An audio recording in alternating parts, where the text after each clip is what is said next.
Shalom saudara-saudara yang terkasih dalam Yesus Kristus. Kita jumpa kembali dengan pelajaran yang kelima, judulnya 7 Materai.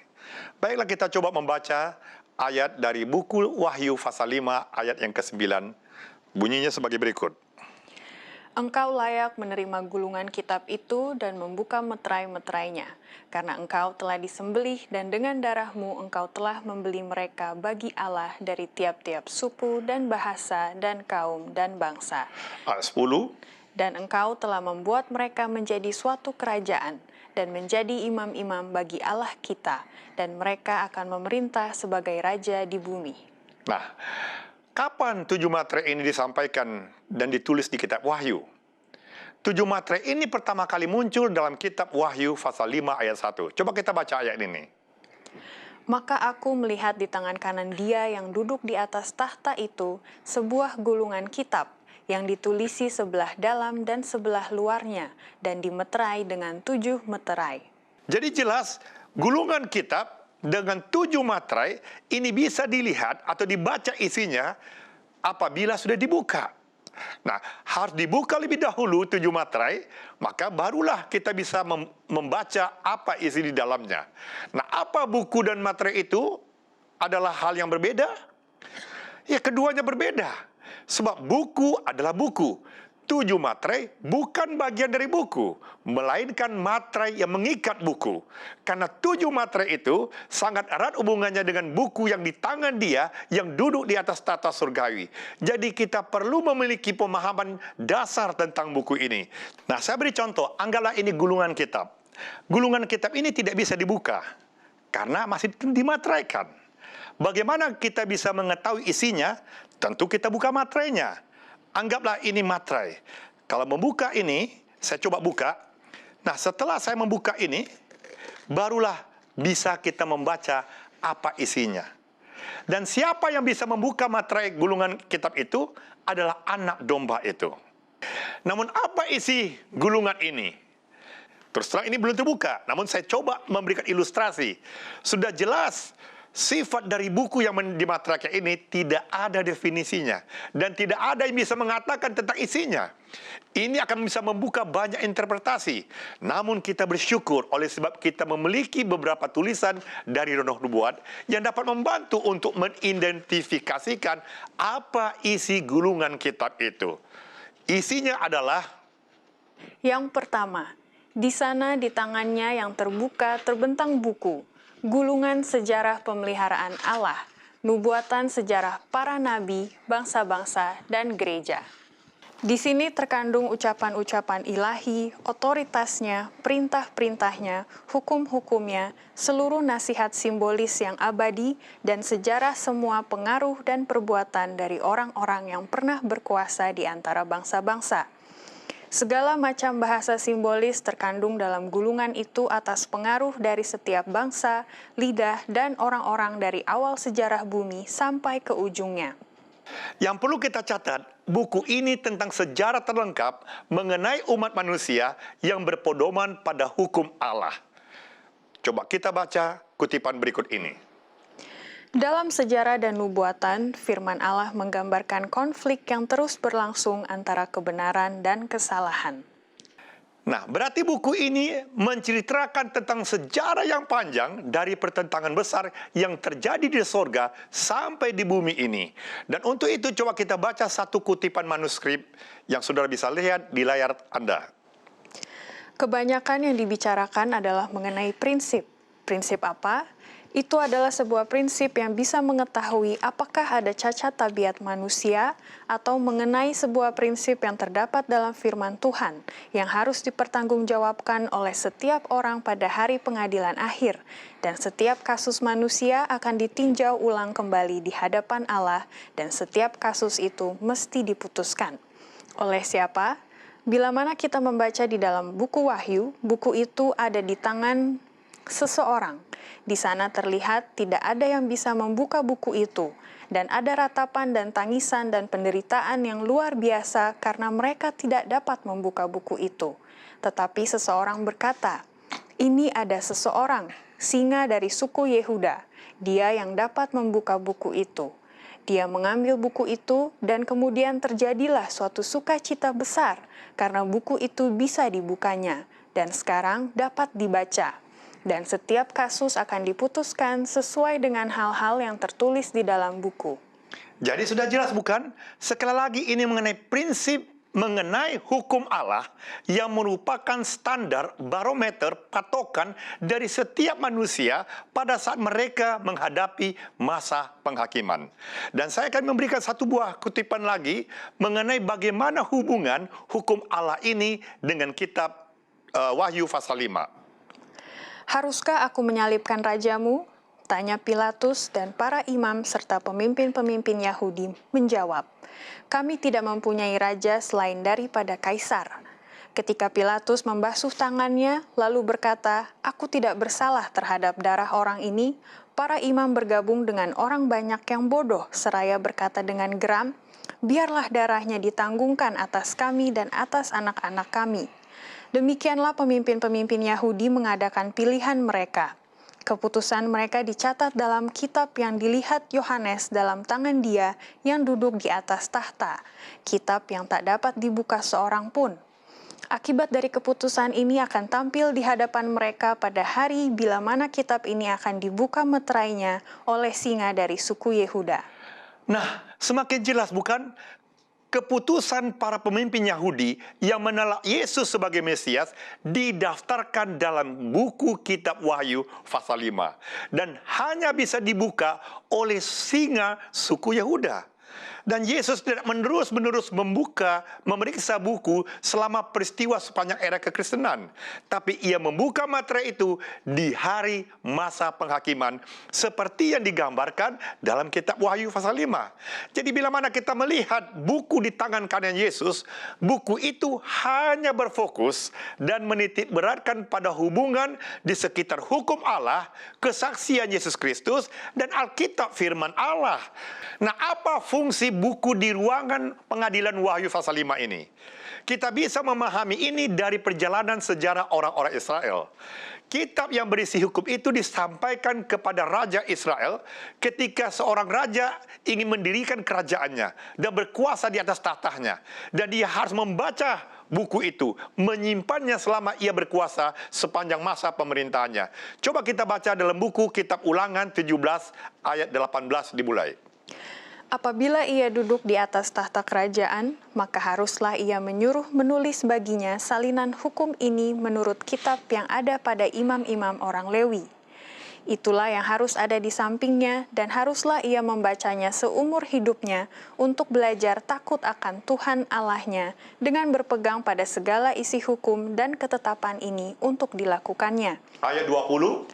Supaya jangan ia tinggi hati terhadap saudara-saudaranya, supaya jangan ia menyimpang dari perintah itu ke kanan atau ke kiri, agar lama ia memerintah, ia dan anak-anaknya di tengah-tengah orang Israel. Nah, berarti buku itu diberikan kepada seorang raja.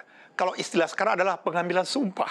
Nah, coba kita lihat lagi ayat berikutnya dari 2 Raja-Raja 11 ayat 12 mengenai Imam Yoyada yang melantik Yoas sebagai raja.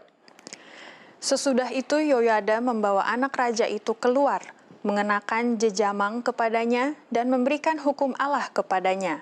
Mereka menobatkan dia menjadi raja serta mengurapinya. Dan sambil bertepuk tangan, berserulah mereka, hiduplah raja. Nah, dari ayat-ayat ini kita dapat melihat bahwa buku itu ada untuk anak Daud yang duduk di atas tahtanya untuk menghakimi dunia di buku Wahyu pasal 5. Coba kita perhatikan bagaimana pena inspirasi menuliskan tentang ini dalam buku Kemenangan Akhir. Pada waktu inilah sebagaimana diramalkan oleh Rasul Paulus, orang-orang kudus akan menghakimi dunia. Dengan bersekutu bersama Kristus, mereka menghakimi orang-orang fasik, membandingkan tindakan-tindakan atau perbuatan-perbuatan mereka dengan buku peraturan, Alkitab, dan memutuskan setiap kasus sesuai dengan perbuatan-perbuatan yang telah dilakukan oleh seseorang. Kemudian, bagian yang harus diderita orang fasik ditentukan sesuai dengan keputusan-keputusan mereka dan dicatat di bawah nama mereka di dalam kitab kematian. Berarti kutipan ini menunjukkan materai itu dibuka saat penghakiman atau saat investigative judgment. Dan setelah itu barulah ada pengadilan setelah masa 1000 tahun terhadap orang fasik.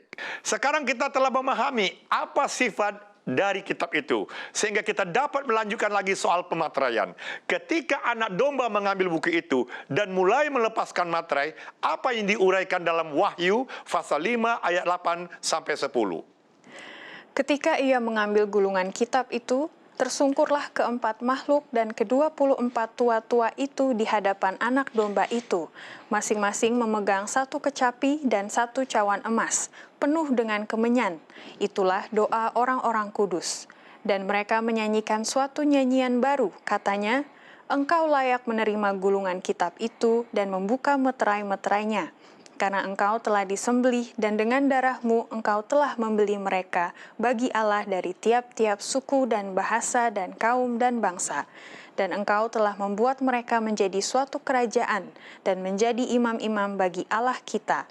Dan mereka akan memerintah sebagai raja di bumi." Bukankah dari ayat-ayat di atas yang telah dibacakan menunjukkan dengan sangat jelas ketika anak domba mengambil buku itu dan segera membuka materai itu, lagu-lagu yang dinyanyikan menunjukkan bahwa pembukaan materai berkaitan erat dengan pembenaran orang kudus dan oleh karenanya mereka diberikan hak untuk mewarisi kerajaan sorga.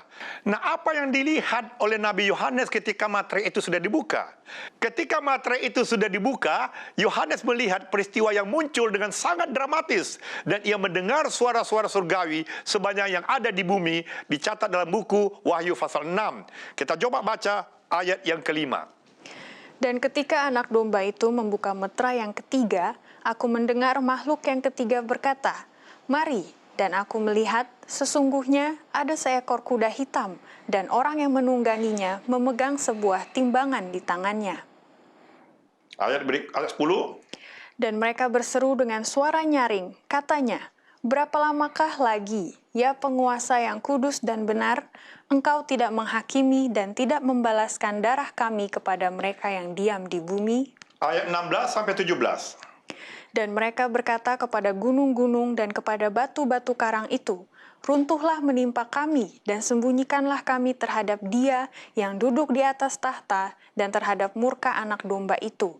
Sebab sudah tiba hari besar murka mereka, dan siapakah yang dapat bertahan?" Nah, kita lihat, kemudian Yohanes diajak untuk melihat peristiwa yang lebih jelas lagi mengenai kedinamisan isi dari materai itu. Bila mana kita membuka Wahyu 6 ayat 1 dan 2, Maka aku melihat anak domba itu membuka yang pertama dari ketujuh meterai itu, dan aku mendengar yang pertama dari keempat makhluk itu berkata, dengan suara bagaikan bunyi guruh, "Mari." Dan aku melihat sesungguhnya ada seekor kuda putih, dan orang yang menungganginya memegang sebuah panah, dan kepadanya dikaruniakan sebuah mahkota. Lalu ia maju sebagai pemenang untuk merebut kemenangan. nah ayat 3 dan 4, Dan ketika anak domba itu membuka meterai yang kedua, aku mendengar makhluk yang kedua berkata, "Mari." Dan majulah seekor kuda lain, seekor kuda merah padam, dan orang yang menungganginya dikaruniakan kuasa untuk mengambil damai sejahtera dari atas bumi, sehingga mereka saling membunuh, dan kepadanya dikaruniakan sebilah pedang yang besar. ayat yang kelima. Dan ketika anak domba itu membuka meterai yang ketiga, aku mendengar makhluk yang ketiga berkata, "Mari." Dan aku melihat, sesungguhnya ada seekor kuda hitam, dan orang yang menungganginya memegang sebuah timbangan di tangannya. Dan aku mendengar seperti ada suara di tengah-tengah keempat makhluk itu berkata, "Secupak gandum sedinar, dan 3 cupak jelai sedinar. Tetapi janganlah rusakkan minyak dan anggur itu." Nah, ayat yang ketujuh. Dan ketika anak domba itu membuka meterai yang keempat, aku mendengar suara makhluk yang keempat berkata, "Mari." Dan aku melihat, sesungguhnya ada seekor kuda hijau kuning, dan orang yang menungganginya bernama Maut, dan kerajaan maut mengikutinya. Dan kepada mereka diberikan kuasa atas seperempat dari bumi untuk membunuh dengan pedang, dan dengan kelaparan dan sampar, dan dengan binatang-binatang buas yang di bumi. Nah, para pemirsa yang kekasih dalam Yesus Kristus, apa yang digambarkan oleh materai itu? Dalam istilah yang sederhana, materai ini mewakili tanda tangan orang-orang kudus pada perjanjian buku kehidupan, yang merupakan materai dari pengalaman hidup mereka. Dan setiap orang yang ingin memasuki kerajaan Allah mesti meninggalkan materai mereka itu pada buku catatan untuk diperiksa. Hanya mereka yang hidupnya sempurna di dalam Kristus yang dapat memenangkan diri mereka mengalahkan dosa melalui kuasa Roh Kudus, dan mereka telah dimateraikan untuk masuk surga, seperti halnya 144.000 yang dimateraikan dengan materai Allah yang hidup. Coba kita baca buku Wahyu pasal 7 ayat ke-1. Kemudian daripada itu aku melihat 4 malaikat berdiri pada keempat penjuru bumi, dan mereka menahan keempat angin bumi, supaya jangan ada angin bertiup di darat, atau di laut, atau di pohon-pohon. Ayat yang kedua. Dan aku melihat seorang malaikat lain muncul dari tempat matahari terbit. Ia membawa meterai Allah yang hidup, dan ia berseru dengan suara nyaring kepada keempat malaikat yang ditugaskan untuk merusakkan bumi dan laut. Katanya, janganlah merusakkan bumi atau laut atau pohon-pohon sebelum kami memeteraikan hamba-hamba Allah kami pada dahi mereka. Nah, para pemirsa, materai ini berfungsi sebagai pelindung Allah seperti dalam kasus Kain. Bila mana Kain telah membunuh adiknya Habel, lalu dia minta perlindungan. Coba kita baca dalam buku Kejadian 4 ayat 15. Firman Tuhan kepadanya, sekali-kali tidak. Barang siapa yang membunuh Kain akan dibalaskan kepadanya 7 kali lipat. Kemudian Tuhan menaruh tanda pada Kain supaya ia jangan dibunuh oleh barang siapapun yang bertemu dengan dia. Nah, kita juga bisa membaca dan melihat mereka yang dimateraikan, yang dilindungi oleh Tuhan dalam buku Yehezkiel pasal 9 ayat yang ketiga. Pada saat itu kemuliaan Allah Israel sudah terangkat dari atas kerub, tempatnya semula, ke atas ambang pintu bait suci, dan dia memanggil orang yang berpakaian lenan dan yang mempunyai alat penulis di sisinya. Ayat 4 sampai ke 6. Firman Tuhan kepadanya, berjalanlah dari tengah-tengah kota, yaitu Yerusalem, dan tulislah huruf T pada dahi orang-orang yang berkeluh kesah karena segala perbuatan-perbuatan keji yang dilakukan di sana. Dan kepada yang lain-lain aku mendengar dia berfirman, ikutilah dia dari belakang melalui kota itu dan pukullah sampai mati. Janganlah merasa sayang dan jangan kenal belas kasihan. Orang-orang tua, teruna-teruna dan dara-dara, anak-anak kecil dan perempuan-perempuan, bunuh dan musnahkan. Tetapi semua orang yang ditandai dengan huruf T itu jangan singgung, dan mulailah dari tempat kudusku. Lalu mereka mulai dengan tua-tua yang berada di hadapan bait suci. Kain dan keturunannya dimateraikan mendapat perlindungan. Lalu bagaimana dengan kelompok 144.000? Jelas mereka dimateraikan dan dilindungi oleh Tuhan. Dengan pemahaman ini kita sekarang sudah dapat mengerti apa yang dimaksud dengan materai. Dan kita sekarang sampai kepada materai khusus. Apa yang diwakili kuda dalam 4 materai pertama? Para penunggang kuda dalam penglihatan itu adalah utusan Tuhan Surgawi. Mereka ditugaskan untuk memeriksa atau mengawasi tanah, untuk memberitahu dan melaporkan kepada Raja Surgawi tentang situasinya. Faktanya bahwa para penunggang kuda ini juga digambarkan sebagai orang yang mengendarai, menegaskan bahwa mereka itu adalah para pelayan, pesuruh Tuhan. Dalam 4 materai pertama, warna kuda berubah dari putih menjadi merah, hitam dan pucat. Warna-warna ini pada kenyataannya mengungkapkan keadaan yang menjadi ciri zaman yang dialami saat pengungsian, saat penganiayaan. Itu adalah sejarah kekristenan yang berlangsung selama berabad-abad secara bertahap sejak pertama kali mereka berziarah. Nah, coba kita mulai dari materai yang pertama. Nah, kita buka materai yang pertama, Wahyu 6 ayat 1 sampai 2. Bila mana kita mendalami buku Wahyu 6 ayat 1 dan 2, Nampak pangeran dan raja digambarkan dalam Alkitab sebagai orang yang melakukan pertempuran di atas kuda. Salomo menjelaskan tentang peristiwa yang sama melalui sebuah gambaran yang sangat aneh. Coba kita buka Pengkhotbah 10 ayat 7.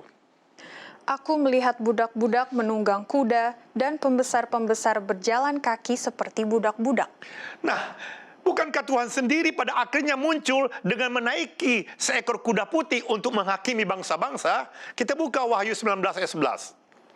Lalu aku melihat sorga terbuka. Sesungguhnya ada seekor kuda putih, dan ia yang menungganginya bernama Yang Setia dan Yang Benar. Ia menghakimi dan berperang dengan adil. Para pengikut Yesus dianggap sebagai pejuang-pejuang kerohanian dalam pertempuran iman. Prajurit dalam materai pertama adalah mereka yang menandatangani perjanjian dengan Tuhan Yesus di awal era sejarah kekristenan. Pertempuran mereka adalah pertempuran iman, pertempuran kerohanian. Warna putih mewakili kemurnian. Saat ini era Kristen dibekali dengan kekuatan rohani ilahi dan doktrinnya murni. Nah, kita sampai kepada materai yang kedua yang sangat kontroversial terdapat dalam Wahyu 6 ayat 3 dan 4. Pada materai kedua ini, ketika penganiayaan dilakukan oleh orang kafir, dia berkurung di masa kekaisaran, dan orang-orang Kristen mulai menikmati hak dan hak istimewa yang sama seperti yang mereka miliki. Tetapi kemudian di Wahyu pasal 6 ayat 4 dikatakan, majulah seekor kuda lain, seekor kuda merah padam, dan orang yang menungganginya dikaruniakan kuasa untuk mengambil damai sejahtera dari atas bumi, sehingga mereka saling membunuh, dan kepadanya dikaruniakan sebilah pedang yang besar. Orang Kristen diberi kekuasaan pada masa ini. Tetapi mereka orang Kristen itu pada gilirannya mengambil kedamaian dari bumi dan mereka saling membunuh. Perhatikan, pembunuhan yang terjadi di antara para penunggang kuda, di antara orang Kristen. Secara historis, ini adalah suatu periode orang Kristen mulai berperang satu sama lain karena masalah teologis atas supremasi kekuasaan tanduk kecil itu. Ini gambaran dari salah satu perselisihan yang diperjuangkan sehingga timbul perang adalah mengenai jenis kepemimpinan atau Mesias yang ditonjolkan dalam 2 abad itu tidak sama seperti Kristus. Kemudian Injil baik dalam doktrin maupun roh mulai berubah. Itulah sebabnya kuda itu tidak lagi warna putih, tetapi berubah menjadi merah. Nah, sekarang kita masuk kepada materai ketiga, penunggang kuda hitam yang menipu. Di dalam Wahyu pasal 6 ayat 5 dan 6, warna kuda ini berubah menjadi hitam, bahkan lebih buruk lagi. Dan di masa ini terdapat timbangan yang menunjukkan penghakiman, seperti dalam Daniel 5 ayat 27. Nah, coba kita baca dalam buku Daniel pasal 5 mulai ayat 24 sampai ke 28. Sebab itu ia menyuruh punggung tangan itu dan dituliskanlah tulisan ini. Maka inilah tulisan yang tertulis itu. Mene, mene, tekel ufarsin. Dan inilah makna perkataan itu. Mene, masa pemerintahan tuanku dihitung oleh Allah dan telah diakhiri. Tekel, tuanku ditimbang dengan neraca dan didapati terlalu ringan. Peres, kerajaan tuanku dipecah dan diberikan kepada orang Media dan Persia. Nah, namun yang perlu diketahui pada periode ini, masa penghakiman surgawi belum dimulai. Sehingga timbangan dalam ayat 5 tampaknya menunjukkan dominasi kekuasaan mutlak dari kehidupan manusia yang ditegakkan oleh hukum yang korup di dalam gereja. Ini adalah periode ketika Antikristus berkuasa setelah tahun 538. Yohanes mendengar seperti ada suara di tengah-tengah keempat makhluk itu berkata, secupak gandum sedinar dan 3 cupak jelai sedinar, tapi janganlah rusakkan minyak dan anggur itu. Di ayat ke-6 dari Wahyu 6. Semua makanan yang disebutkan dalam ayat 6 ini adalah bahan makanan dalam korban persembahan. Termasuk juga minyak dan anggur juga dibutuhkan di beberapa persembahan. Di satu sisi gambaran ini menunjukkan kelangkahan makanan. Tidak hanya makanan jasmani, tapi juga makanan rohani. Di sisi lain, gereja juga belum mencapai kondisi yang paling buruk saat itu. Seperti yang ditunjukkan dalam Wahyu 6 ayat 6. Janganlah rusakkan minyak dan anggur itu. Nah, sekarang kita masuk kepada materai yang keempat, penunggang kuda kematian. Wahyu 6 ayat 7 sampai 8. Kondisi gereja yang korup telah mencapai titik yang paling terpuruk saat ini. Kematian adalah ciri khas periode materai keempat, Dan Alkitab menggambarkan iblis sebagai orang yang memiliki kuasa maut. Bila mana kita membaca buku Ibrani pasal 2 ayat 14 dikatakan, Karena anak-anak itu adalah anak-anak dari darah dan daging, maka ia juga menjadi sama dengan mereka dan mendapat bagian dalam keadaan mereka, supaya oleh kematiannya ia memusnahkan dia, yaitu iblis, yang berkuasa atas maut. nah, oleh sebab itu setelah periode ini tidak ada lagi penunggang kuda. Warna kuda cocok dengan warna kematian. Penyelidikan dan penganiayaan dilakukan kekuasaan tanduk kecil di Roma selama era ini menyebabkan jutaan orang Kristen kehilangan nyawa mereka. Nah, para pemirsa, kita sekarang masuk kepada materi yang kelima dalam buku Wahyu 6 ayat 9-11. Kuda itu tidak ada lagi tampak, karena saksi-saksi yang benar orang Kristen sejati yang telah ditaklukkan oleh kekuasaan tanduk kecil di Roma. Anda dapat bandingkan bila mana saudara membaca buku Daniel pasal yang ke-7, ayat ke-21, 25, dan juga Wahyu 13 ayat 7. Kita baca bersama-sama. Daniel 7 ayat 21. Dan aku melihat tanduk itu berperang melawan orang-orang kudus dan mengalahkan mereka. Ayat 25. Ia akan mengucapkan perkataan yang menentang yang maha tinggi dan akan menganiaya orang-orang kudus milik yang maha tinggi. Ia berusaha untuk mengubah waktu dan hukum, dan mereka akan diserahkan ke dalam tangannya selama 1 masa dan 2 masa dan setengah masa. Kita baca lagi Wahyu 13 ayat 7. Dan ia diperkenankan untuk berperang melawan orang-orang kudus dan untuk mengalahkan mereka. Dan kepadanya diberikan kuasa atas setiap suku dan umat dan bahasa dan bangsa. Nah, pada materi kelima inilah para martir banyak dibunuh karena mereka mempertahankan firman Allah dan menjadi kesaksian hidup mereka di mana mereka imani Yesus adalah juru selamat, dan mereka berteriak keras menunjukkan petisi mereka. Bila mana kita membaca buku Wahyu 6 ayat 10 dikatakan sebagai berikut. Dan mereka berseru dengan suara nyaring, katanya, "Berapa lamakah lagi, ya penguasa yang kudus dan benar, engkau tidak menghakimi dan tidak membalaskan darah kami kepada mereka yang diam di bumi?" Apa jawaban Tuhan? Kita baca dalam ayat 11. Dan kepada mereka masing-masing diberikan sehelai jubah putih, dan kepada mereka dikatakan bahwa mereka harus beristirahat sedikit waktu lagi hingga genap jumlah kawan-kawan pelayan dan saudara-saudara mereka yang akan dibunuh sama seperti mereka.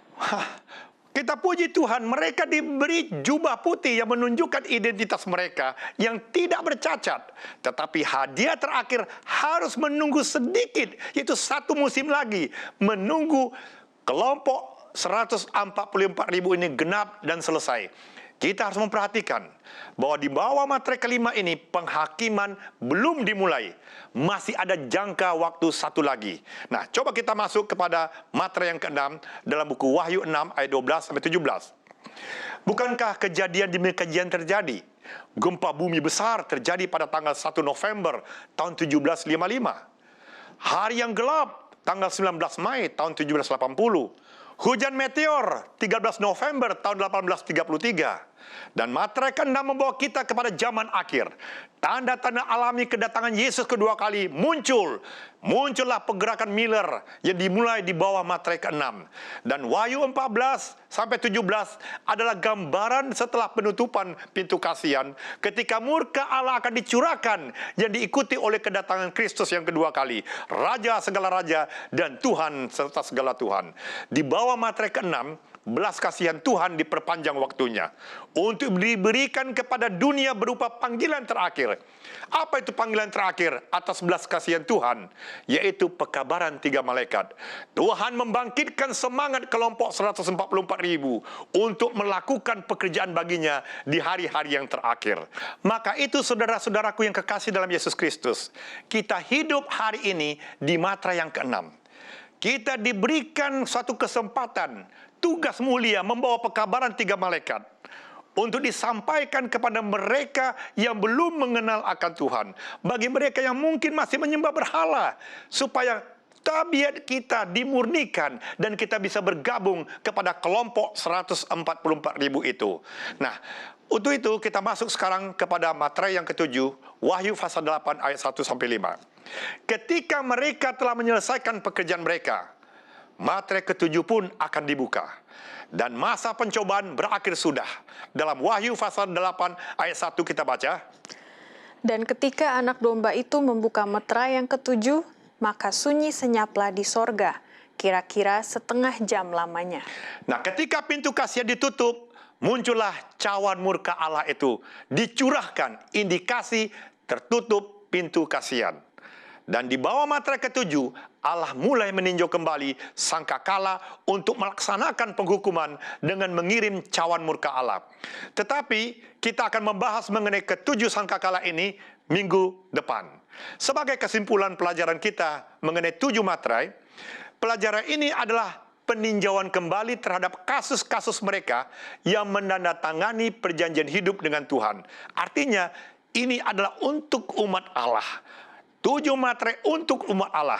Dalam masa penghakiman, the investigative judgment, orang-orang kudus ini adalah untuk saudara dan saya. Sebagai umat Allah yang telah menandatangani perjanjian di dalam buku kehidupan.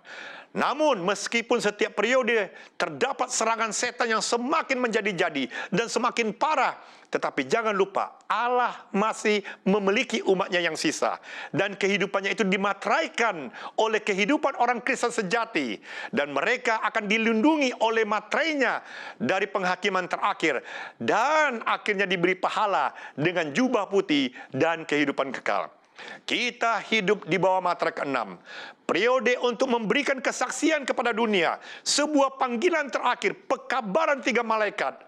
Panggilan untuk melaksanakan tugas ini berpulang kepada kita semua. Apakah kita mau menanggapi panggilan Allah ini? Kita bekerja baginya, berjuang untuk menjadi salah satu dari kelompok 144.000. Kiranya Tuhan memberkati kita semua.